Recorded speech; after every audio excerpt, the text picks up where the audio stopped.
Assalamualaikum warahmatullahi wabarakatuh. Perkenalkan, nama saya Sinta Bella Eka Pratiwi dari kelompok 61 KKN UNED.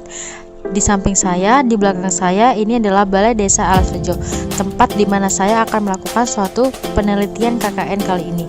Sungguh KKN kali ini sangat berbeda dengan KKN sebelumnya. Dan saya akan membawa kalian semua untuk melihat lebih lanjut ke dalam bagaimana letak dari balai desa ini.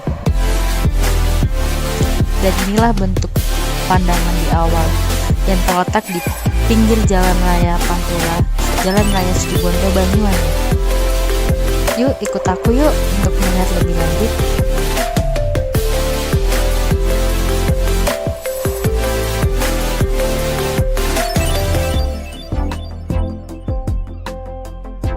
Nah, jalan yang saya lewati ini merupakan pintu masuk untuk masuk ke dalam Balai Desa Alas Rejo.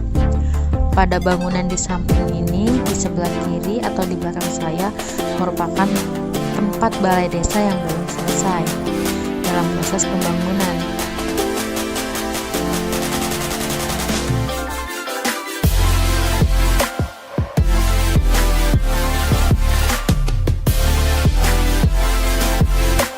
Nah, untuk kali ini, inilah pintu masuk untuk menuju ke dalam pintu pelayanan publik di kantor desa Alas Rejo. Di dalamnya juga terdapat ruang kepala desa loh.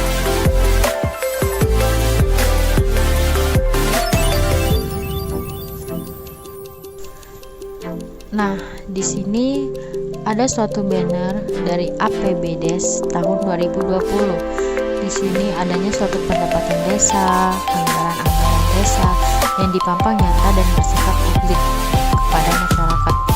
Di sebelah kanan dari balai desa tersebut, di sini adalah ruang polindes. Ruang polindes ini digunakan untuk ibu-ibu yang akan membawa bayinya untuk merawat ataupun ibu hamil yang berkonsultasi langsung dengan bidan, yang dilakukan setiap hari Senin. Nah, inilah bentuk dari desaku, Desa Alas Rejo, di mana tempat aku tinggal. Desa ini sangat kecil tentunya.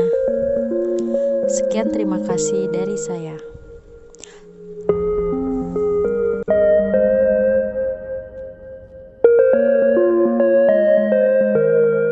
Mari kita lihat di belakang dari kantor balai desa tersebut. Di belakang adanya suatu bentuk atau kantor desa yang telah lama. Kantor balai desa yang dulu sudah rusak. Dan di samping saya ini, di belakang saya ini, yang nantinya akan dijadikan sebagai tempat musola, tempat staf-staf beribadah, beristirahat. Nah, di depan saya ini adalah kantor utama dari balai desa pada bangunan saat itu.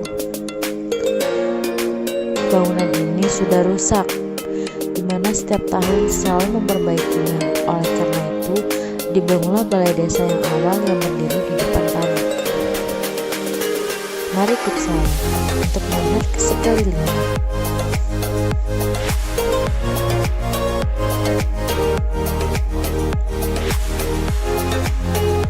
Ini adalah tempat pondok yang selalu digunakan untuk warga untuk menanti antrian pada pelayanan publik.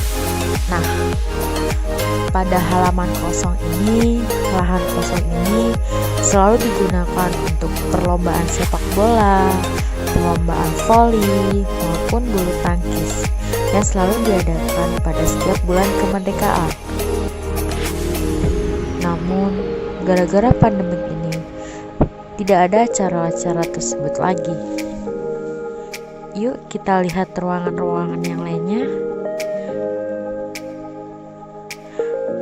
Begitulah tampak balai desa pada saat itu.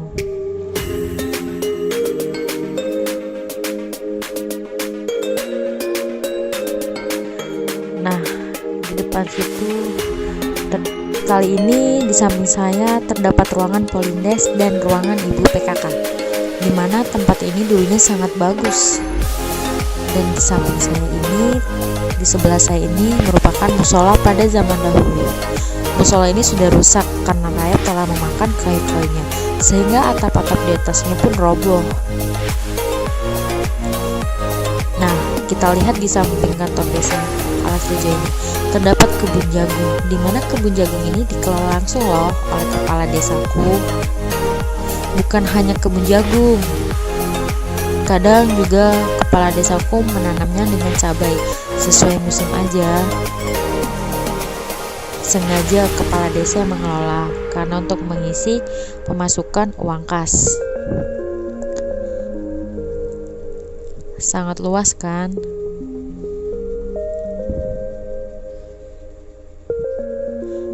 Nah, mari kita lihat tempat sumur untuk membantu pengairan sawah tersebut. Maksud aku kebun. Dan di samping saya adanya tandon.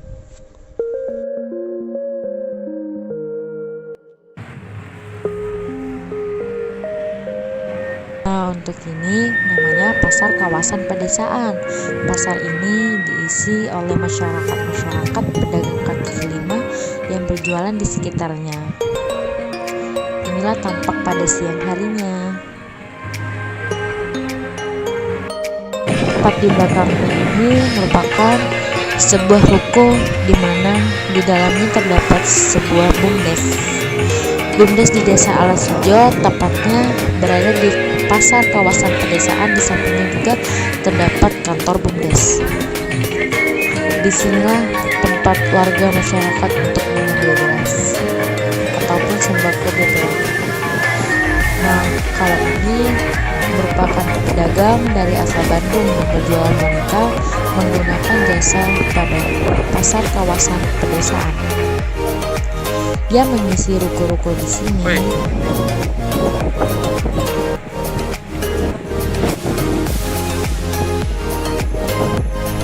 Inilah pasar kawasan pedesaan yang berada di desa. Yuk kita lihat lebih dalam.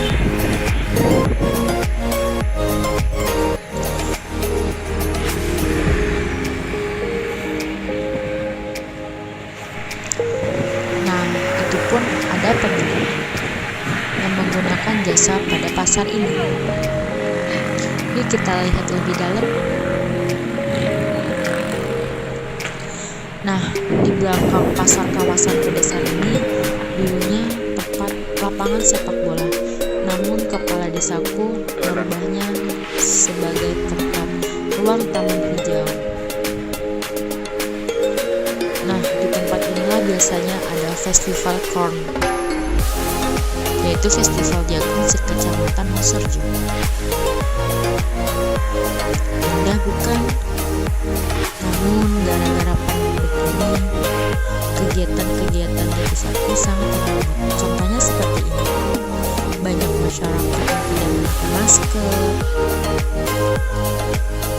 Dan inilah tempat aku menemui masyarakat yang mengalami permasalahan bagi kartu BPNT. Nah, kalau ini bantuan sembako sudah datang untuk dibagikan kepada masyarakat. Staf desa bergotong royong untuk mengambilnya. Nah, kalau ini foto-foto pada saat pembagian. Banyak masyarakat yang bandel, tidak mau memakai masker. Inilah tempat pengambilan bagi penerima BPNT.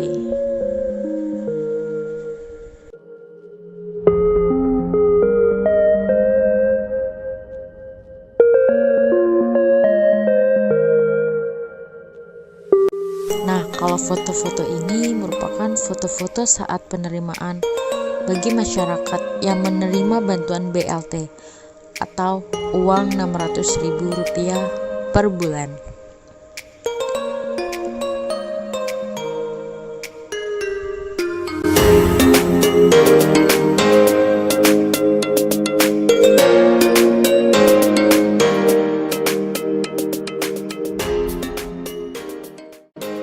Assalamualaikum warahmatullahi wabarakatuh. Perkenalkan, saya Sita Bella Kapratiwi dari Fakultas Hukum Universitas Jember yang sedang melaksanakan KKN Back to Village di Universitas Jember.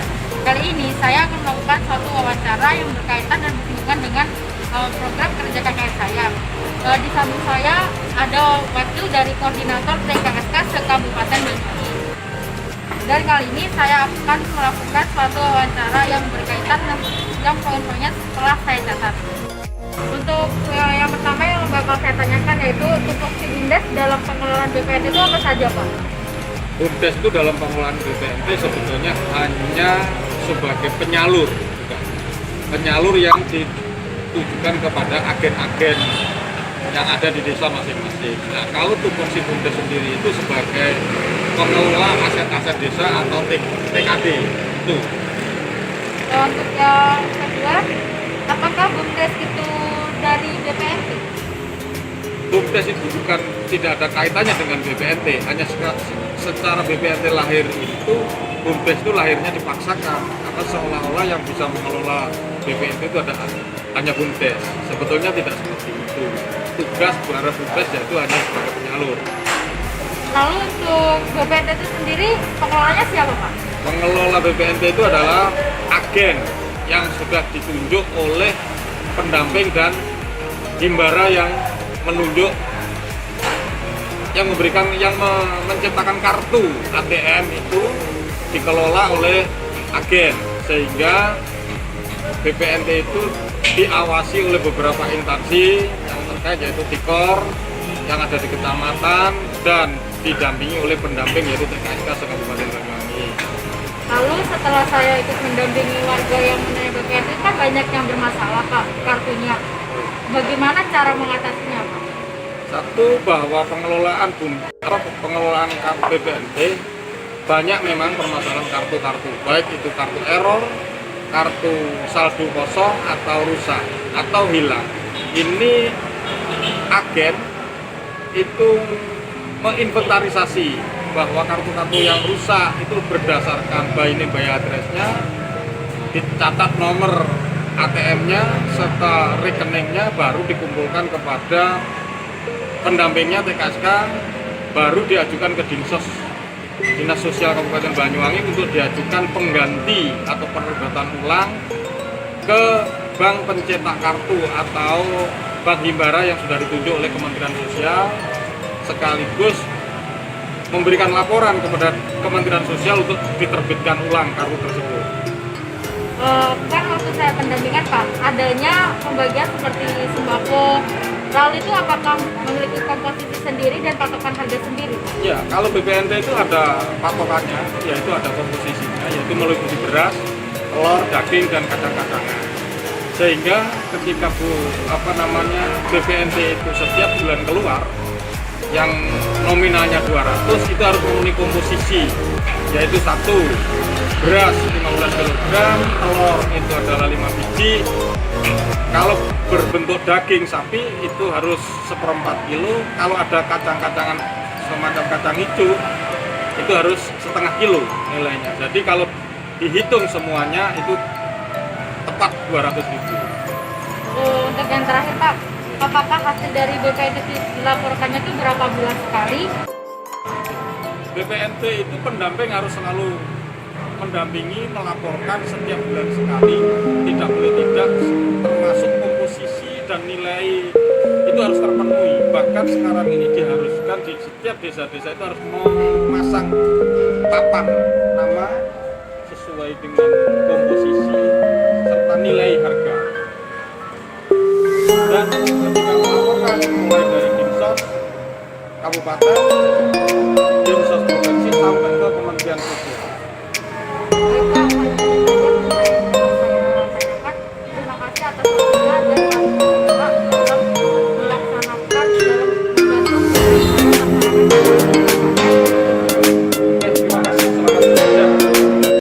Nah, itu tadi hasil wawancaraku dengan koordinator TKSK se-Kabupaten Banyuwangi. Itulah hasil perjalananku untuk KKN UNED kali ini. Inilah video akhir dari saya. Atas nama Sinta Bella Eka Pratiwi, NIM 1707101-130, mahasiswa Fakultas Hukum Universitas Jember, dalam tema KKN Back to Village. yang didampingi oleh DPL Agus Supriyono kelompok 61. Wassalamualaikum warahmatullahi wabarakatuh.